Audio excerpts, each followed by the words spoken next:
প্রিয় দর্শক সবাই কেমন আছেন? আশা করি সবাই ভালো আছেন। আমি ডাক্তার ডিএন সরকার সুদীপ্ত। আজকে আপনাদের সামনে একটি গুরুত্বপূর্ণ প্রাকৃতিক খাবার নিয়ে কথা বলবো। সেটি হচ্ছে রাম তুলসী। আপনারা কিন্তু রাম তুলসীর নাম অনেকেই শুনে থাকবেন। এটি কিন্তু গ্রামগঞ্জে সচরাচর পাওয়া যায়। তো এই রাম তুলসী কিন্তু পুরুষদের জন্য একটি আদর্শ খাবার।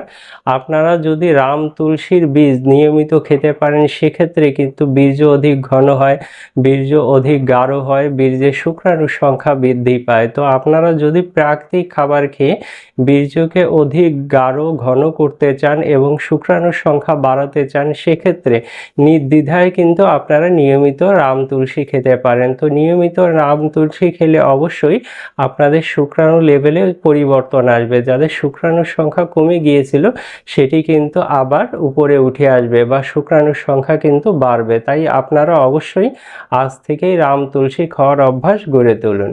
আর রাম তুলসী খাবার নিয়মটি অত্যন্ত সোজা। আপনারা 1 গ্লাস পানিতে 1 চা চামচ পরিমাণ রাম তুলসী সারা রাত ভিজিয়ে রাখবেন। সকালে বাসি পেটে সামান্য আখের গুড় মিশিয়ে খেয়ে নেবেন।